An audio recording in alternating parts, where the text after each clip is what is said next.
السلام علیکم۔ فائدہ مند بات کیا ہے؟ کیا یہ فائدہ مند بات ہے کہ یہ فرقے کس طرح بنے؟ نہیں۔ کیا کسی کھیت کو کوئی یعنی کہ سنڈی لگ جاتی ہے یا کوئی کیڑا لگ جاتا ہے، اس کے بارے میں ہم کہیں کہ اس وجہ سے یہ کیڑا لگا ہے یا یہ بیماری لگی ہے، یہ فائدہ مند بات ہے؟ نہیں۔ کسی انسان کو بیماری لگی ہے، اس کو ہم کہتے ہیں کہ اس جراثیم سے بیماری لگی ہے یا اس کا ایکسیڈنٹ ہوا ہے، اس کی ہڈی ٹوٹ گئی ہے، یہ کیا فائدہ مند بات ہے؟ نہیں۔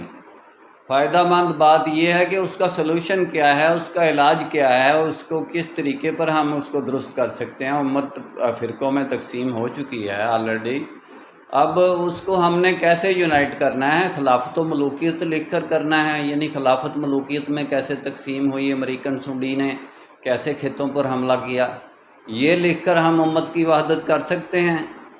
یا کہ اس قسم کی اور کتابیں بہت ساری لکھ کے نوبل پرائز یافتہ نام یافتہ بن کر مولانا مودودی جیسے عالم دین جیسے بنے ہوئے ہیں لوگ، اس سے کوئی فائدہ ہوتا ہے دین کو؟